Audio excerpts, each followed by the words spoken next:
Hey, small town fam, it's Yardley. How are you guys? We have a great episode for you today. It is a well-known case that you may actually be familiar with, but this is certainly no Wikipedia rehashing of that crime. Of course not. Today, we bring you an inside view of the case from one of the chief prosecutors who was front and center as police in his county were frantically trying to find a serial killer, and who was also instrumental in making sure the killer was brought to justice. Of course, this kind of case is also right in Paul Holz's wheelhouse, since one of his many masteries includes profiling serial predators.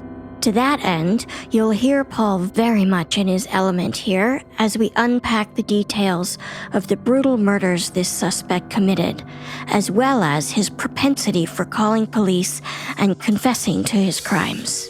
Here is Please Stop Me. Hi there, I'm Yardley. I'm Dan. I'm Dave. And I'm Paul. And this is Small Town Dicks. Dave and I are identical twins and retired detectives from small town USA. And I'm a veteran cold case investigator who helped catch the Golden State Killer using a revolutionary DNA tool. Between the three of us, we've investigated thousands of crimes, from petty theft to sexual assault, child abuse to murder. Each case we cover is told by the detective who investigated it, offering a rare, personal account of how they solved the crime.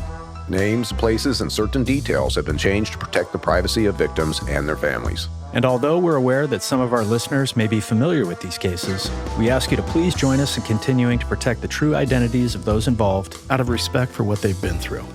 Thank you.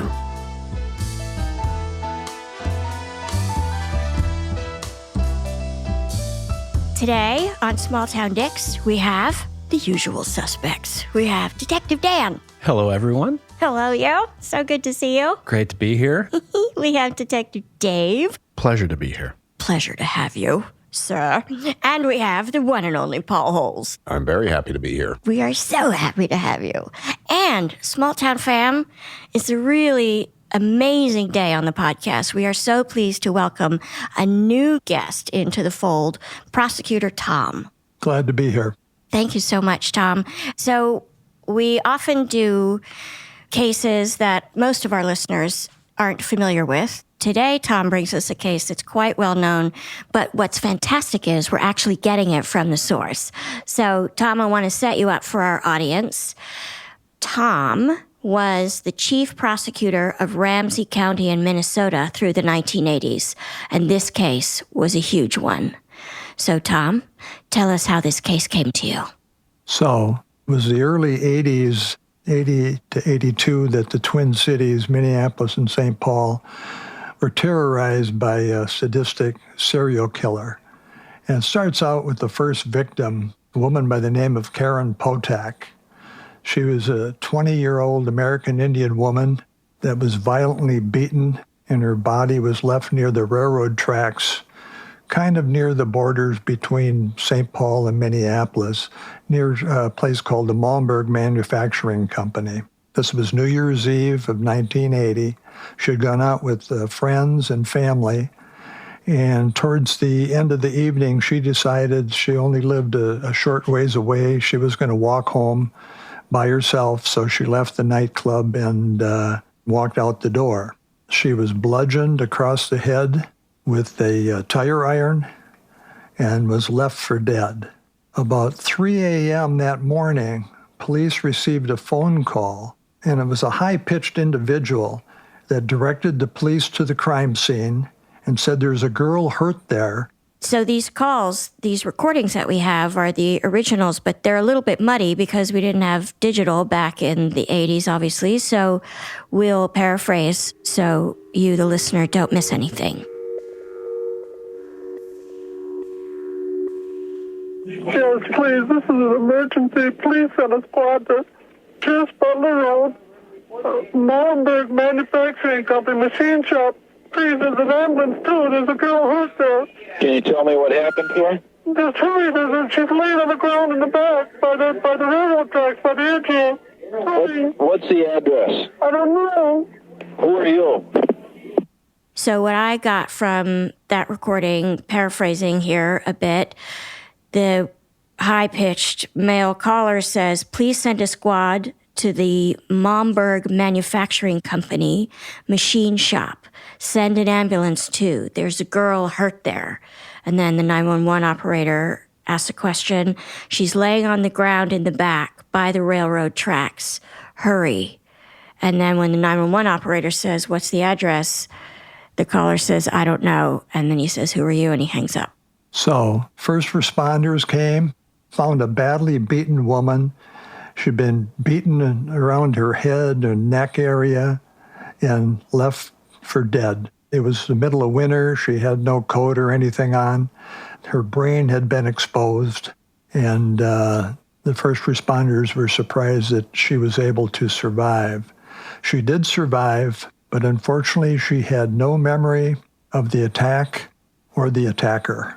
And it was just an unsolved, brutal assault that took place in St. Paul that night. Had there been any sexual assault on her? No, not at all. So abducted and beaten by the offender. Abducted and beaten. So that brings us about 6 months later. It was June 3rd, 1981. Kimberly Compton was an 18-year-old girl. Some teenage boys were playing in a field kind of near a wooded area not too far from Interstate 35E that runs through St. Paul. And they found a dead woman laying there. She had been stabbed 61 times with an ice pick and then strangled with a shoelace. When police examined the body, they found a key to a locker at the Greyhound station in downtown St. Paul. They went there. They found a backpack, suitcase with her clothes and an ID, so they knew who it was.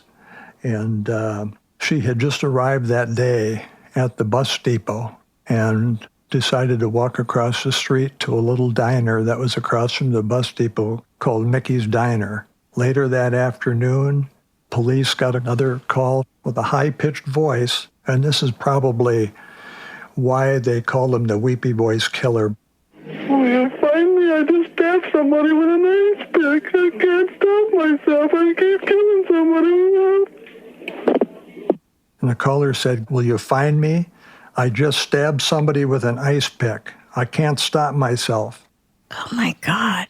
But that same high-pitched killer, he didn't stab the first victim. Obviously, I'm assuming it was the same man. But when he called police the first time, he had bludgeoned Karen. And this one, he stabbed. So did it make police think maybe there were other victims in between when he says, I can't stop stabbing people? We hadn't linked the two cases at this point. We had the brutal assault 6 months earlier, and then we had the stabbing of Kimberly Compton, and the police were more focused on the Compton case right now and not really linking the two cases. Hey, Tom, back in 1980, what was the crime rate? Did these cases stand out to law enforcement as unique, or would this be something that would be caught up in just a large number of cases that they were handling at the time? No, the stabbing of a young girl 61 times with an ice pick was highly unusual in St. Paul. I mean, we had a number of murders during the course of the year, but nothing that was showing such violence as demonstrated against this young girl. But the police did trace the phone call back to a phone booth that was outside the bus depot, and they went there, obviously trying to see if anyone was still there or anyone knew anybody that had recently used the phone. They couldn't find any person of interest at all. But 2 days later, the same high-pitched voice called again, and he said, I'm sorry for stabbing Compton, and said he would turn himself in. But obviously he never did. Had the victim's name been put in the newspapers? Yes, yeah. It was public that she had been stabbed and found in St. Paul. The third day, the caller called again. That was June 6th. He said, I'll try not to kill anyone, and added that he couldn't help it. I don't know why I stabbed her. I am so upset about it. Don't talk, just listen. I'm sorry what I did to Compton. I couldn't help it. Don't know why I had to stab her. I am so upset about it. I keep getting drunk every night. I can't believe it. It's just like a big dream. I can't think of being locked up. If I get locked up, I'll kill myself. I'd rather kill myself to get locked up. I'll try not to kill anybody else. It's so bizarre. Piggybacking onto what you were paraphrasing, Tom, the killer says, I don't know why I had to stab her. I keep getting drunk every day, but I can't believe I did it. It's like a big dream. And then he goes on to say, I can't think of being locked up. If I get locked up, I'll kill myself. I'd rather kill myself than get locked up. I'll try not to kill anybody else. And then the caller hangs up. It's like this stream of consciousness confession. It's so odd. Almost like he's not even really talking to the 911 operator. What do you think that's about? Is it guilt? Is it some twisted form of bragging, like he's staking a claim to these crimes? What do you think, Paul Holes? When offenders call in to, either the police station, the detective's desk, dispatch, it is for different reasons. There are some offenders that are doing it as a form of taunt. That's what they are getting. And that is a form of thrill for them. They're calling in to the people that are chasing them. And it's like, haha, here I am. With this case, I don't get this as being taunting. He's not making the statements that I would expect if it was this cat and mouse type of situation. He is just calling up and saying, I'm the guy that did this, please stop me. So it very much is more in that confessional aspect. Didn't BTK write letters, and Zodiac, of course, famous examples of catch me if you can? Those are offenders. It is a taunt. It is ego in terms of, here I am, you guys have failed to catch me. And that really was what both the Zodiac and BTK kind of were trying to accomplish with going to the police as well as going public. He says in the call that we just listened to there, he says, if I go to jail, I'll have to kill myself or something along those lines that lets you know he does not want to be in custody. He wants to continue. He realizes he needs to stop. Right, and that really supports the theory that calling the police is more of a confession, less of a come get me. I think I want to stop, but I'm not going to stop. Please don't find me, because then I have to take another route, which is to kill myself. Right. And so this is unusual to get a call from the perpetrator. We were trying to make sense of it all.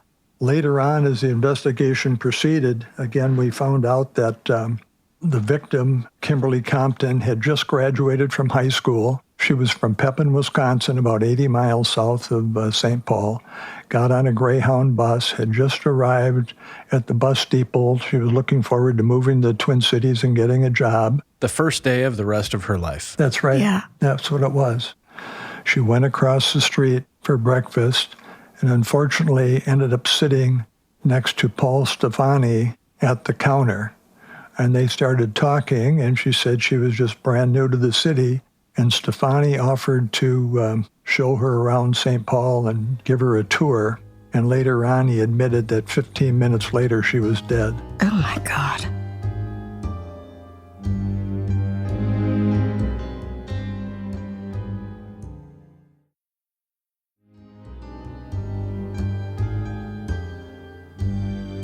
So, law enforcement are getting these calls from, obviously, the killer of Kimberly. This man, he's sounding unhinged. There's a mental aspect going on, and they have to believe we're going to have more victims. This offender is literally announcing, I'm going to kill more. So I imagine, this is an ongoing public safety threat that law enforcement has got to be almost in a state of panic of how are we going to stop more victims from showing up? Yes, that was the concern. The police, as part of their investigation, went back to old unsolved cases, and that's when they remembered the high-pitched voice calling on the Karen Potak case on New Year's Eve, and they compared the two tape recordings and realized it was the same suspect in both those cases.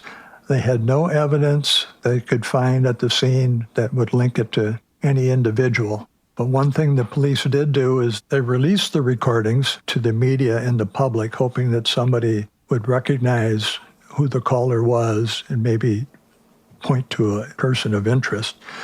And over 150 tips came in the first few days. None of them panned out and didn't lead anything to the killer or any suspect at all. The police had the voice recordings analyzed and, obviously matched the two and had experts looking at it in case in the future they needed that information. One of the things that happened next, which caused a problem in the investigation, was a few months later, the police were called to a domestic disturbance in St. Paul. When they arrived, they arrested a man named Alan Lopez, and he had killed his parents and his 16-year-old sister. And during their interrogation of Lopez, he also said that he had killed Kimberly Compton. And so the police thought they had the killer and were making preparations to analyze his voice and compare it to the voice recordings that they had. But he killed himself in jail before they could do the comparisons. And I'll ask this about Kimberly, too. Was there any sexual assault on her? No, there was no sexual assault. She was just stabbed 61 times. So here we're dealing with cases in 1980. The killer is not leaving fluids.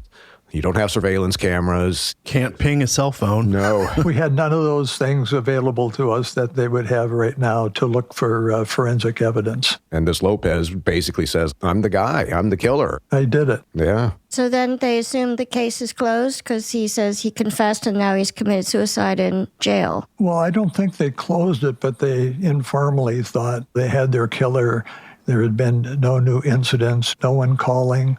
So they were pretty sure that maybe no more violence would occur through this individual. These cases, these murder cases, there's a ton of follow-up that goes on after you make an arrest, or say in this case, Mr. Lopez confesses and then he kills himself.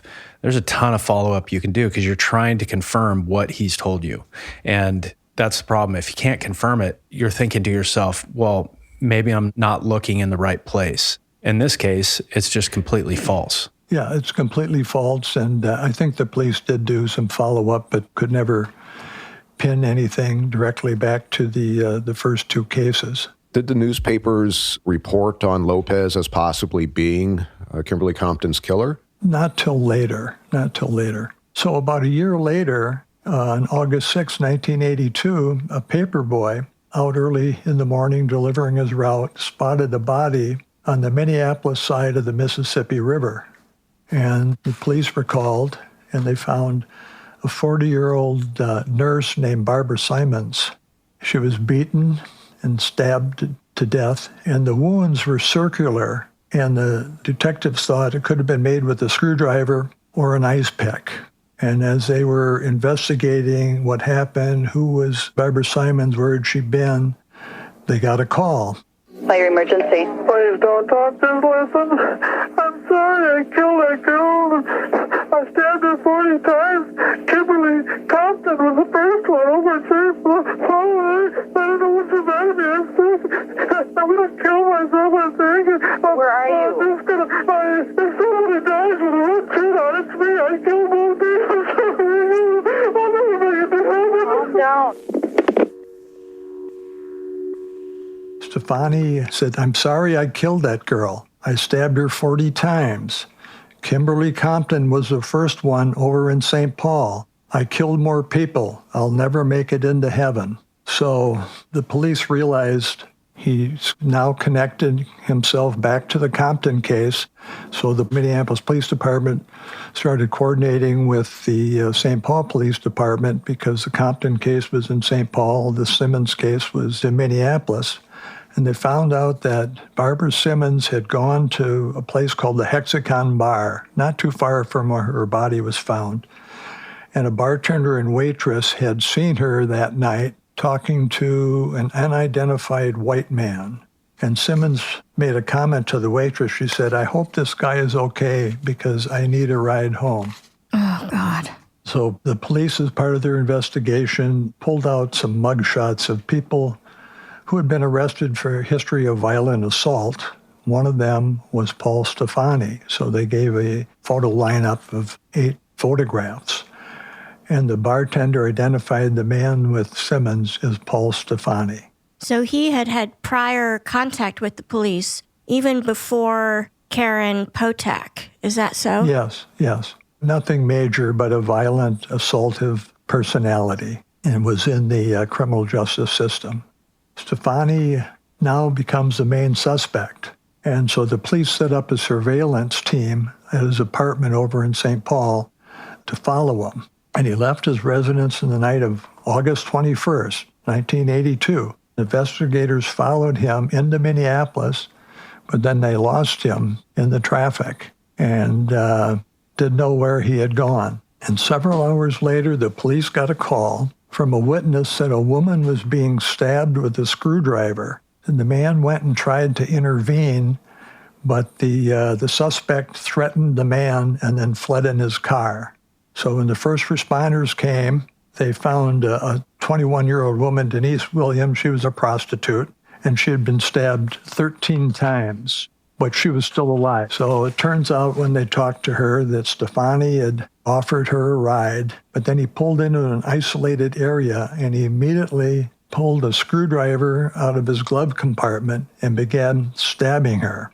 She found a Coke bottle on the floorboards below her feet, grabbed it, and was able to smash Stefani across the face with this Coke bottle. And she jumped out of the car. Stefani followed her, and that's when he was still assaulting her when the Good Samaritan happened to spot it and tried to intervene, and that's when he was threatened and Stefani fled. But this Denise Williams was able to identify Stefani as the person who stabbed her.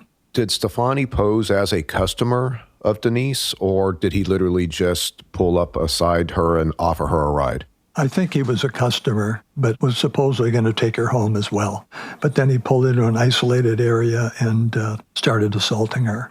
So, law enforcement's doing surveillance on Stefani, and they're following him, and it's one thing to follow someone through a residential neighborhood. It is different when you're on a freeway or you have traffic lights every block. It's hard to stay on top of somebody, and then you lose them, and immediately everyone's like, I hope he doesn't kill someone tonight. And then you find out later he tried. For me in law enforcement, if that's my assignment, I'm like pissed off. It's a failure. You feel the guilt, but I don't think people understand how difficult it is to follow somebody who is in the criminal world, who has this awareness that there might be somebody looking for me. It's really difficult to follow a suspect in a vehicle. You don't want to get spotted, so you can't just be right on their tail, right? Exactly. And you need multiple units. Somebody who makes 2 or 3 turns and the same car's behind them, I pay attention to that. So certainly somebody who's out committing murders and violent assaults is going to be somewhat aware of who's behind them, where they are. They're always on the lookout, trying to make sure that they're not going to be discovered. They don't want to be prosecuted. Even though he's asking for it on the tapes, please stop me, something to that effect. He's also out on the prowl. He doesn't want to be stopped in the act.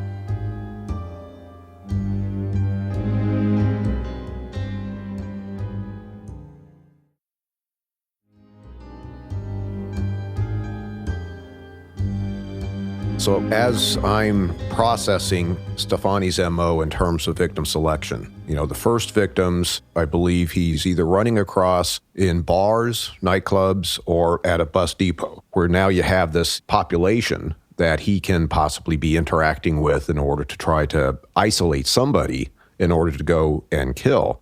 But now he's interacting with a sex worker. And from my perspective, killers don't just go into a stroll area without understanding that culture. They typically do proposition sex workers, learn how to interact with them before they escalate up to the actual violence. So now I would be looking at, are there any other sex workers who maybe just have gone missing, their bodies haven't been found, because he's now fishing from the stroll area on high-risk victims who do not often get reported as going missing. I'm thinking about Gary Ridgway. Yes. That he was so comfortable in that environment that he could just blend in. You have to get comfortable first. Yeah, the police didn't have any information that they thought he was involved with anyone else at this time, but they knew they had him for the murder of Barbara Simons and the attempted murder of Denise Williams, the prostitute. And he went back home, and the police surveillance unit was still watching his apartment in case he returned. He did return, and he called 911. And he said, I got beat up and I'm bleeding. Send an ambulance. And the 911 operators thought the voice sounded very similar to the voices they had heard on Kimberly Compton and Karen Potak that had been in the news. And they called the police. So the police were there. They went in and they arrested Stefani. And when they confronted him, the Minneapolis Police Department had him on the attempted murder charges and the murder charge. They showed him photographs of the other victims. And Stefani said, you're not going to pin those on me. But his voice changed into a real high-pitched voice. So the police thought they knew they had their man. It's interesting because prior to this, Stefani is calling the police and doing his weepy confessional thing. But now, when they catch him, he's like, nope, that murder has nothing to do with me. Do you think he had a change of heart? No, I wouldn't say there's a change of heart. He's not somebody who is wanting to be caught. He needs to get it off his chest, so there's that confession. But he is making these calls, like the one call that Tom brought up that we know where the location came from the bus depot phone booth. It's not something he's associated with, and he's making these very brief calls. This is old landline type phone systems, right? Yeah. So there's limited information that is left in the ether that law enforcement can go after during this era. So Stefani is just calling, but expecting to continue to get away with the crime. He absolves himself of any criminal activity and moves on to the next one. Those calls are so he can sleep at night. Yes. So he was charged with murder of Simmons and attempted murder of Williams. And we decided, working with Hennepin County, that they should proceed because they had 2 eyewitnesses against Stefani. We still didn't have good evidence that we could link necessarily the voice and the analysis. We thought we could do that with the expert witness, but we decided that they should go ahead with their cases. So they went ahead to trial in Hennepin County in February of '84.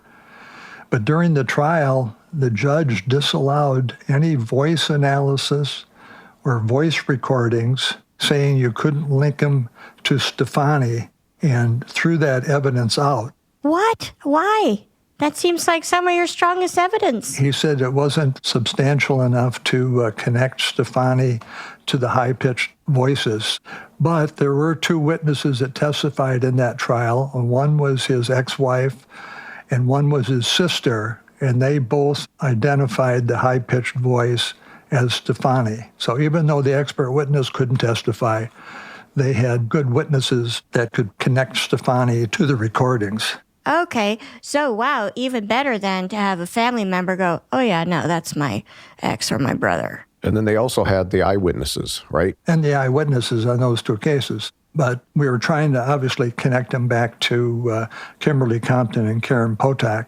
What was Stefani's affect in court during his trial? Was he stoic? Was he weepy? What was his deal? I wasn't there to personally witness it. I believe he was fairly stoic from what I had heard from people. So he didn't have any outward weepiness that he demonstrated on the phone calls. So you mentioned that Stefani's ex-wife and sister were able to identify his voice on those calls.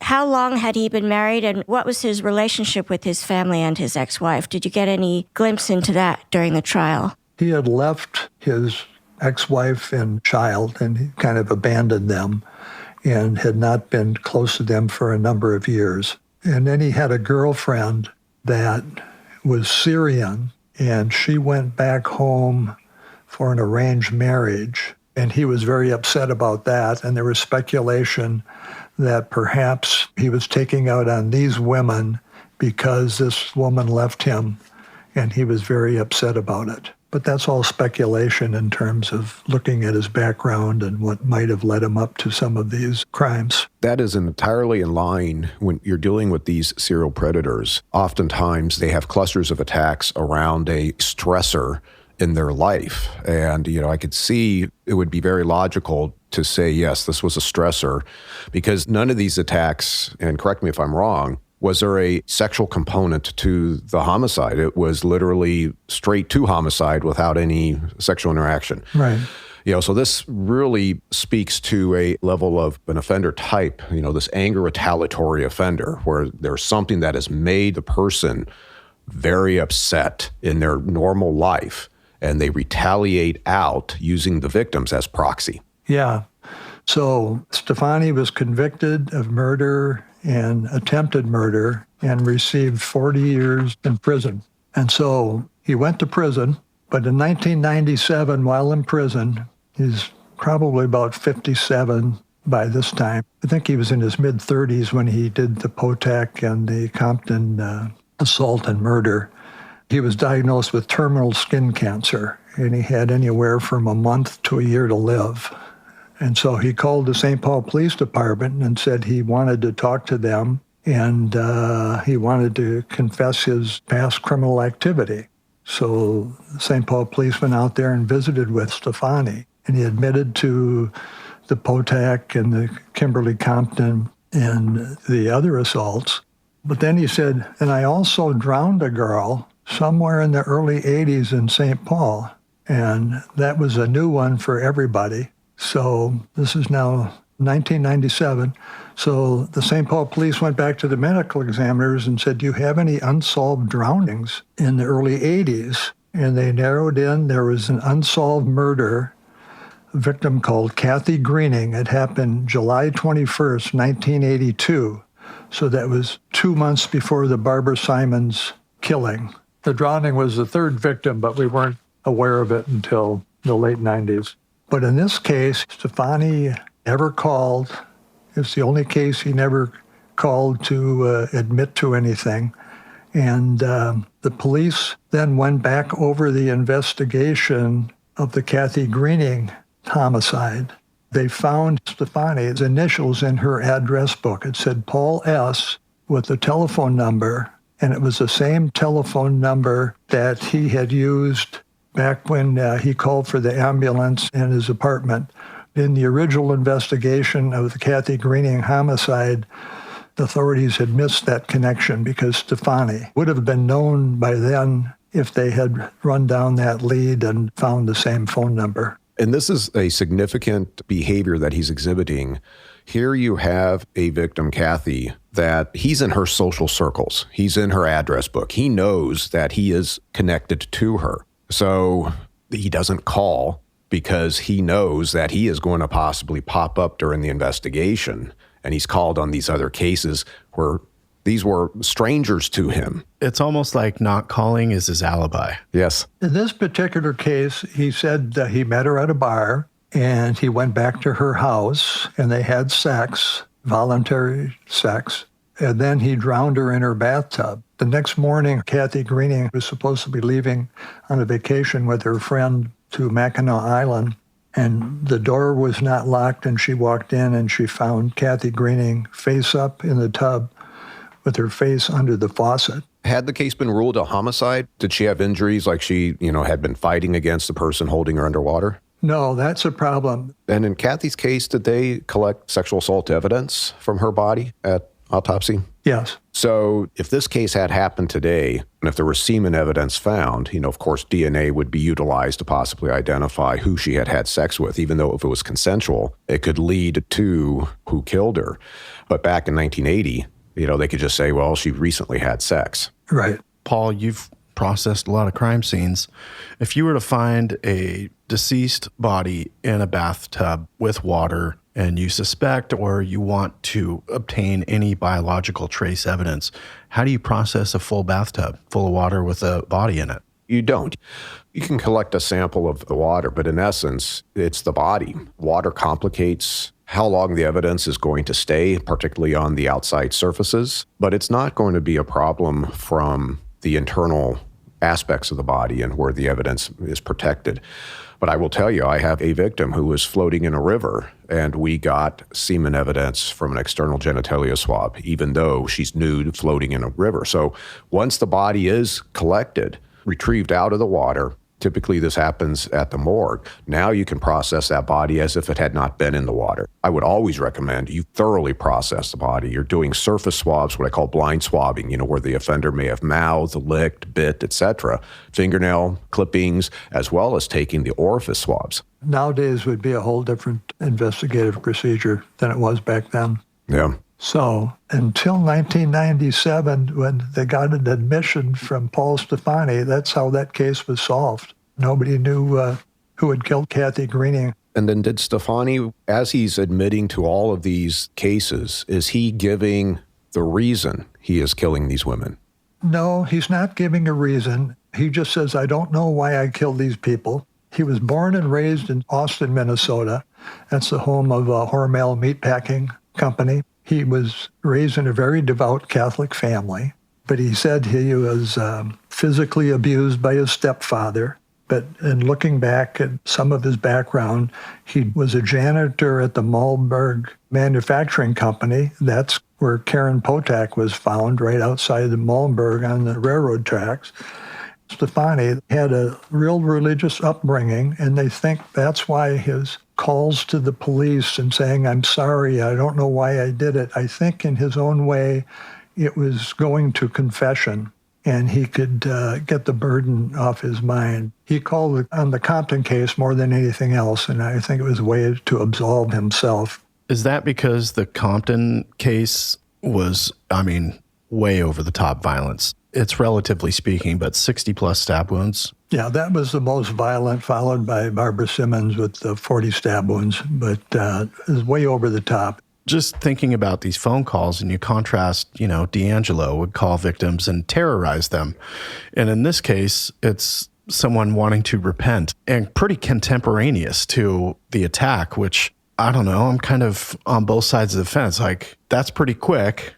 You would think it would be, days or weeks later. So what does Paul Stefani look like when he's walking away from a victim? What's going on? He's sobbing like D'Angelo used to sob after sexually assaulting somebody. This outpouring, this crying, the weepy voice, One of the things I'm kind of relating that to is the mother and sister were the ones that said, yeah, that sounds like Paul.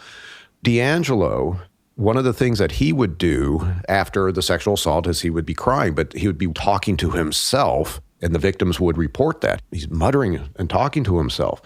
And it's like, well, is he just doing that for show? Well, it turns out his neighbors would say, yeah, Crazy Joe would be in the backyard talking to himself. It's something that he would do during his normal life.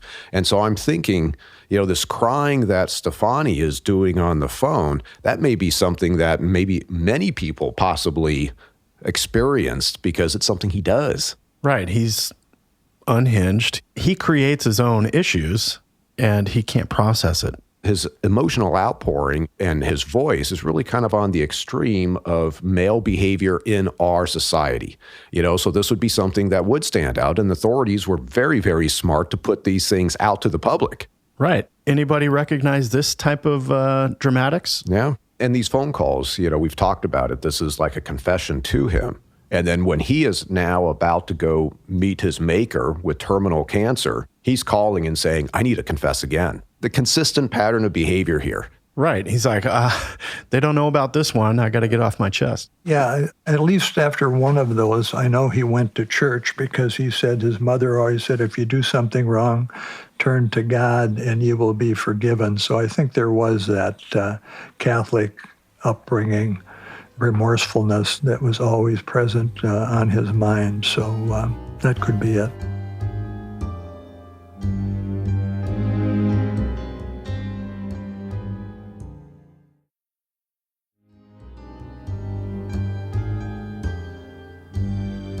So, to any of the experts on the pod today, I think it's interesting and curious that Stefani starts with beating Karen, then he moves to stabbing. Then when he finally confesses to everything, there's also a drowning.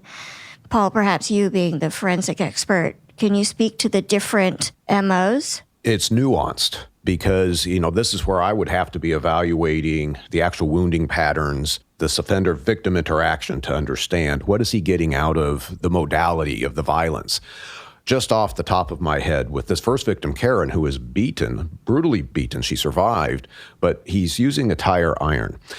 I wonder, was this an unplanned crime and he utilizes something that he had access to out of his vehicle versus with these other stabbings, he's utilizing an ice pick or a screwdriver. Sounds like he is going out armed with the weapon of choice in those situations. Now, the interesting thing, and this is where the nuance comes in, even though these are not considered sexually motivated crimes, I sometimes will question that all of them are women, right? They're all women within a certain age range from high school, just graduating high school up to age 40. But the use of an ice pick, there is a behavioral aspect of paraphilia called pickerism. And I've talked about this before, where the stabbing instrument is penile substitution. And so the killer actually does get sexual gratification from going into the woman's body over and over again with this tool or this ice pick or this weapon. So with Stefani, it's kind of hard without really taking a look at the wound patterns, of having a psychological assessment on him to review and everything else. It's kind of hard to say, is he getting any type of sexual gratification from inflicting that style of violence? But these killers do different modalities, and you have the drowning. He's inside that victim's own residence. He's just had sex with her. Maybe this was his way of thinking, I've got to get my evidence of what we just did off of her in the bathtub. Two things. All of the victims wore red, so they all had some kind of dress with red, whether it was a shirt or dress or whatever, but every one of them had some red on them.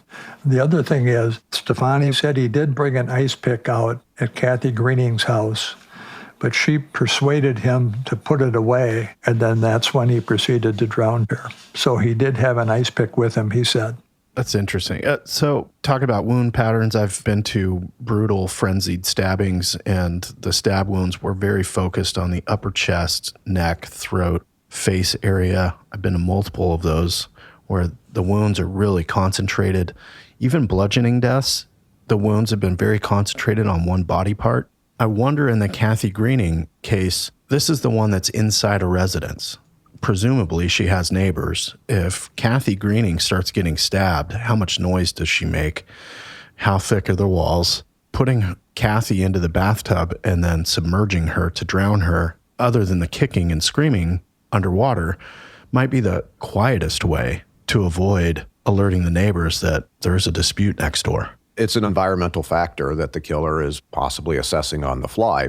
It sounds like what Tom was saying. Stefani came prepared with the murder weapon of choice, with the ice pick, and the victim is the one that convinces him not to utilize it inside that residence. But that is his preference. It's obvious. You know, he's arming himself with what he prefers. It's not a knife. It's an ice pick or a screwdriver. I think in one instance they couldn't determine. Right. And I wonder if there's a common thread between this. Every victim had some semblance of red, a part of their apparel. What is this ex-girlfriend who, has the arranged marriage, the Syrian woman, was red her favorite color, was red what she used to wear when they get into big arguments, I wonder. Or if it's just coincidence, what was the attire, the preferred attire, fashion back in the day? There was no resolution of they wore red. It was just an observation that every victim had red clothing at some point. It's interesting. That is interesting. So, Tom, you were not the trial attorney, correct? No. You were the big tuna.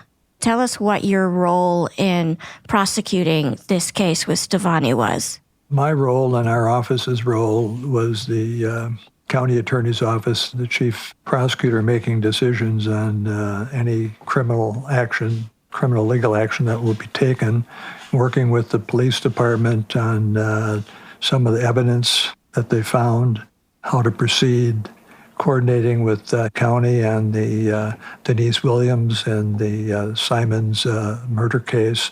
So working with everyone in the law enforcement community, try and bring this guy to justice, basically. That sounds like a big job. And you were the elected head honcho from 78 to 95, is that correct? Yes. From 78 to 95? That's impressive. The elected official, even though their name's on all the paperwork and all the warrants and those types of things, you don't typically see the top elected prosecutor in trial prosecuting cases. It's rare. Is that fair, Tom? Yeah, I did every once in a while. I always wanted to take a few cases. I didn't want to just not be in the courtroom. So I've handled a number of homicide or kidnapping cases during my tenure. But you're right, you can't afford to be in trial every day. Fascinating. So you're tracking this case as it's going through its court process, and you go home to your family. I happen to know your fabulous son works at my company. If you're not allowed to talk about the details of the case to your family, what is the dinner table conversation like? You can't really say much. Well, I don't like to depress people too much, but I can say some things.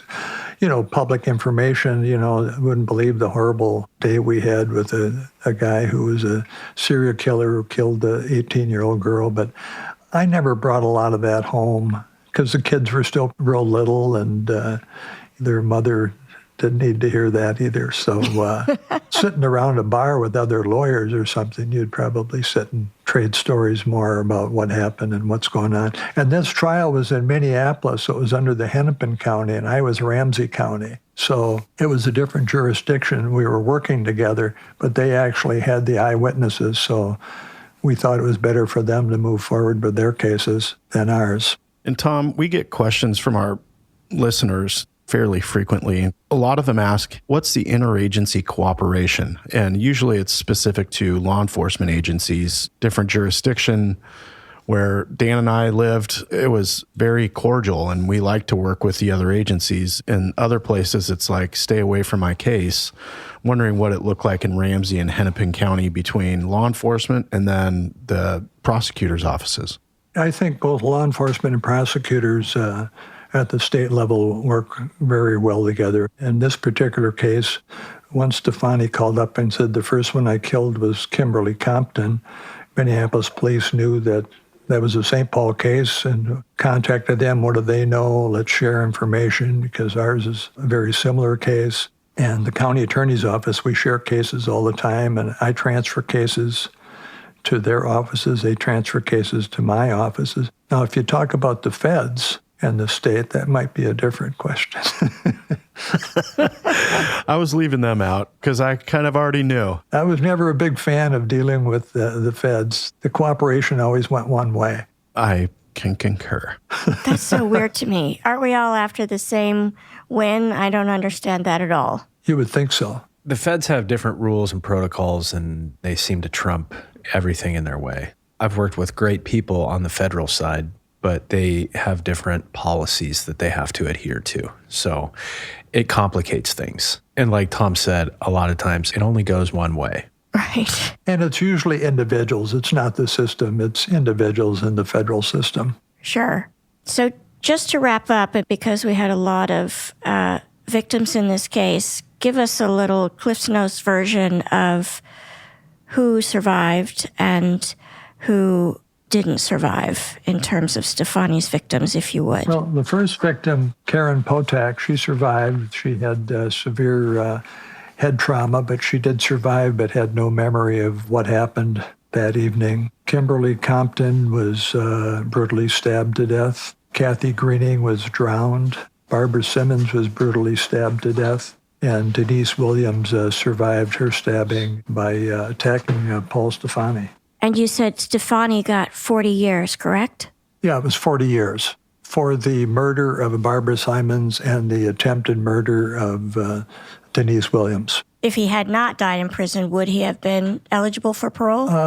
Probably in Minnesota at some point. I think he would have had a difficult time getting out, but he would have been eligible after about 20 years. But you also have cases that he wasn't charged with, homicide cases. Technology probably would have made those very strong cases, and as soon as he is looking at getting out, you tag him with those other cases and take him to trial. Yeah, it's like an insurance policy. I know once he confessed to all of those crimes, the current Ramsey County Attorney that was there at the time, Susan Gertner, evaluated whether to prosecute him, but because he was going to probably be dead within a year and he was still serving a long sentence, she thought it better not to do it at that time. I'd say that's good use of discretion. Well, to sort of play devil's advocate for the families, I know sometimes people feel like they didn't get justice because even though the offender has admitted to the murder,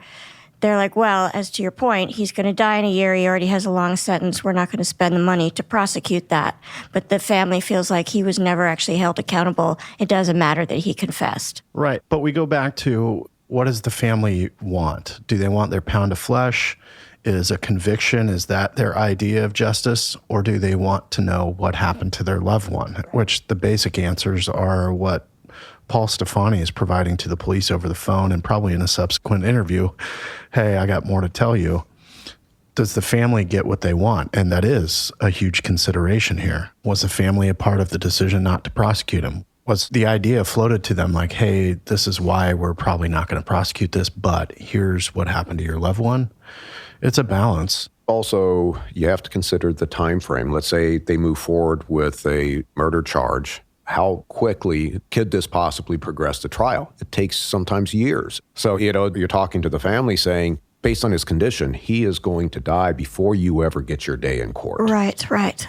Tom, thank you so much for bringing this case to us. It's always fascinating to hear, especially I think sometimes cases that we know something about, but then when you get an inside peek behind the curtain of how things really went down, it never gets old. We're so grateful for your time. I'm familiar with this case, and, it's always great to get it from the source. And I learned things about this case that I had no idea about. So thank you, Tom. Thank you, Tom. Really appreciate it. Thanks a ton. You're welcome.